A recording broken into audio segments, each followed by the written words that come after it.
नमस्कार, आप सबका स्वागत है CY एस्ट्रोलॉजर में। आज के इस वीडियो में हम बात करेंगे गुरु का ये जो राशि परिवर्तन हो रहा है, गुरु वृषभ राशि में जा रहा है। गुरु जो है वो वृद्धि का कारक है। गुरु हमारे जीवन में होने वाले जो एक समय के अकॉर्डिंग जो आपकी जो वृद्धि होती है ना, जैसे बच्चा बड़ा हुआ तो उसको नौकरी लगनी चाहिए, एजुकेशन अच्छी मिलनी चाहिए, समय पे शादी होनी चाहिए, समय पे उसको बच्चा होना चाहिए। ये जो निरंतर जो वृद्धि होती है ना, ये गुरु देता है। हर साल नया कुछ लेके आता है हमारे लिए। तो इस बार जो है वो धन के भाव में वृद्धि कर रहा है, तो हमें धन से संबंधित लाभ देगा। आज का जो हमारा वीडियो है स्पेशल, उसके अंदर हम बात कर रहे हैं आपके कि आपकी जन्म कुंडली के अंदर वो परिणाम जो गुरु देगा वो किस तरह का देगा। सभी लोग कह रहे हैं कि ये जो है वो वृद्धि का ग्रह है, लाभ का ग्रह है, सबको लाभ देगा। ऐसा कभी नहीं होता है। गुरु अगर रुकावट में आ जाता है ना, तो शनि और राहु से भी 3 गुना खतरनाक है। 2 ग्रह में आपको जो है सबसे इंपॉर्टेंट बताता हूँ। जो लोग वैदिक एस्ट्रोलॉजी को डीप स्टडी करते हैं ना, वो जानते हैं कि अगर शुक्र और गुरु परिणाम नहीं देने पे आते हैं या किसी का बुरा करने पे आते हैं, तो उनके बराबर कोई बुरा नहीं होता है। वहां पे कोई उपाय ही नहीं काम करता। ये दोनों ग्रह ऐसे होते हैं। और उसी प्रकार जो गुरु है, जब वो परिणाम देने आएगा तो जबरदस्त परिणाम देता है, और जब वो रोक लेता है तो फिर कुछ नहीं देता। तो उसको हम कैसे समझते हैं? उनको समझते हैं हम अपनी जन्म कुंडली में, अपनी जन्म तारा के अकॉर्डिंग। जन्म तारा याद रखिएगा, हमें जन्म तारा कैसे बनती है। अगर आपके पास जन्म कुंडली है तो बहुत आसानी से बन सकती है। अगर आपके पास जन्म कुंडली नहीं है, अगर आपको सिर्फ अपना नाम पता है, तो उससे भी आप निकाल सकते हैं। मैं उसका भी आपको एक ट्रिक बता देता हूँ, सिंपल सा रहेगा। तो सबसे पहले आप गोचर या फिर ऐसे जो वीडियोज आते हैं ना कि मेष राशि वालों का ये है, वो देखना बहुत अच्छा है। देखना भी चाहिए, लेकिन उनको आप अपनी तारा पे अकॉर्डिंग लगाइए, क्योंकि तारा से ही पता चलेगा कि एक्चुअलिटी में वो फल देने वाला क्या है, क्योंकि हमारी तारा सबसे इंपॉर्टेंट होती है। तो देखिए, सबसे पहले मैं आपको बता देता हूँ तारा होती क्या है, ठीक है ना। जैसे हमारा जो चंद्रमा होता है ना, जैसे यहाँ पे चंद्रमा जो है वो धनिष्ठा नक्षत्र में बैठा है, तो उसके अकॉर्डिंग हमारी जो है वो ताराएं बनती है, ठीक है ना। तो यहाँ पे देखिए, जैसे कि आपको मैं दिखा रहा हूँ, ये आपकी जन्म ताराएं हैं। जैसे कि जन्म तारा, संपत और विपत। यहाँ पे देखिए आपके सामने लिखा होता है विपत के आगे डेंजर, यानी कि बहुत बुरा, अशुभ। और उसके बाद आती है क्षेम, और उसके बाद प्रत्यक। प्रत्यक तारा का मतलब है ऑब्स्टेकल, यानी कि परेशानियां। और उसके बाद आती है आपकी निधन तारा, यानी कि मृत्यु तारा। बहुत ही अशुभ। ये नहीं कहूंगा कि मृत्यु हो जाए, लेकिन मृत्यु तुल्य कष्ट देती है, मृत्यु तुल्य कष्ट। तो इसका मतलब क्या है कि ये 3 ताराएं जो होती है ना, 3, 5 और 7 नंबर में आती है, और जिसे हम कहते हैं विपत, प्रत्यक और निधन। ये जो तीनों ताराएं हैं, अगर आपका गुरु गोचर इन ताराओं पे कर जाता है, तो आप फिर जो है वो सिर्फ उबासियां लेते रह जाओगे, आपको परिणाम नहीं मिलेगा। आप कहोगे कि यार ये पंडित जी तो झूठ बोलते हैं। पंडित जी ने तो कहा था कि वृषभ राशि का भाग्योदय हो जाएगा, पंडित जी ने तो कहा था कि मेष राशि का भाग्योदय है, लेकिन हमारा तो कुछ भी नहीं हो रहा है। कारण क्या है कि आप सही एनालिसिस कर ही नहीं रहे हो, तो कैसे आएगा? तो अगर आपके पास जन्म कुंडली है, तो जैसे ही आप अपनी जन्म कुंडली लगाओगे, लगाते ही क्या होगा कि आपकी जो है वो ताराएं निकल के आ जाएगी, और उन ताराओं के अकॉर्डिंग आपको ये पता चल जाएगा कि अगर आपके विपत तारा के जो ग्रह हैं, जैसे विपत तारा का ग्रह है गुरु, है ना, हर जन्म कुंडली में अलग अलग होगा। अब इससे आपको ये डिफाइन हो जाता है कि जो मेष राशि वाले जातक है ना, सब लोगों का भाग्य अलग है, क्योंकि मेष राशि वाले का जरूरी नहीं है कि यहाँ पे विपत तारा उनकी सेम हो। यहाँ पे अगर हम देखते हैं तो यहाँ पे मकर राशि वाला है ये व्यक्ति, तो इसका जो विपत तारा है वो गुरु का है, हो सकता है किसी और का हो। तो इसी तरह से आप जो है ये यहाँ पे अलग करता है आपके फलादेश को। तो यहाँ पे हमें क्या देखना है कि आपके पास अगर जन्म कुंडली है, तो आप तारा को टेबल लगाइए, या फिर आपका चंद्रमा जिस नक्षत्र में है वो सबसे पहला जन्म तारा बनता है, ठीक है ना। यहाँ पे चंद्रमा जो है वो कौन से नक्षत्र में? यहाँ मंगल के नक्षत्र में है, यानी कि धनिष्ठा में है। तो सबसे पहला जो तारा बनता है वो मंगल का बनता है। तो पहला जन्म तारा, उसके बाद संपत, और उसके बाद विपत। तो ये तारों का एक टेबल होता है। जिन लोगों की जन्म कुंडली नहीं है उसका भी कैलकुलेशन मैं आपको बता देता हूँ। तो यहाँ पे अगर हम देखेंगे कि विपत तारा जो है हमारे, वो जैसे गुरु के हैं, अभी जो वृषभ राशि में गोचर करेगा ना, तो वृषभ राशि में 3 नक्षत्र होते हैं, ठीक है ना। सबसे पहले आपका सूर्य का आएगा कृत्तिका, उसके बाद रोहिणी, और उसके बाद आएगा मृगशिरा।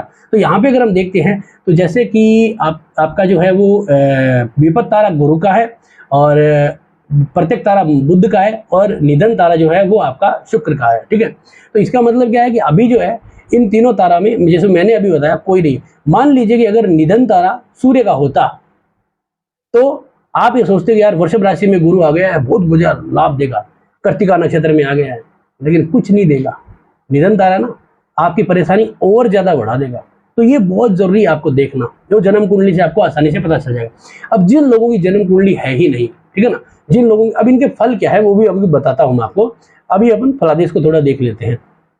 जिन लोगों की जन्म कुंडली है ही नहीं, वो क्या करेंगे?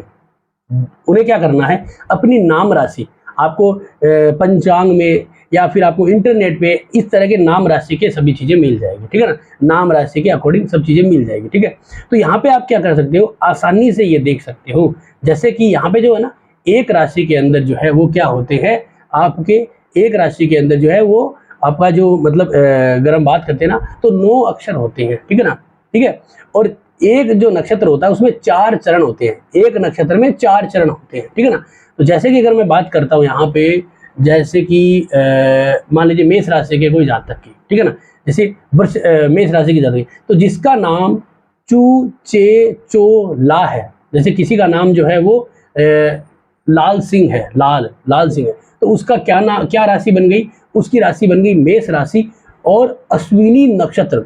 तो केतु उसका सबसे पहला जो है वो जन्म तारा हो गया। अब और उसका नाम जैसे कि लाख का न निकल के जैसे है ये जैसे लीना हो गया, किसी का नाम है ना लीना हो गया, तो उसका क्या हो जाता है, यहाँ पे भरणी नक्षत्र हो जाता है। तो सबसे पहला जो आपका जन्म तारा होगा ना वो शुक्र का होगा।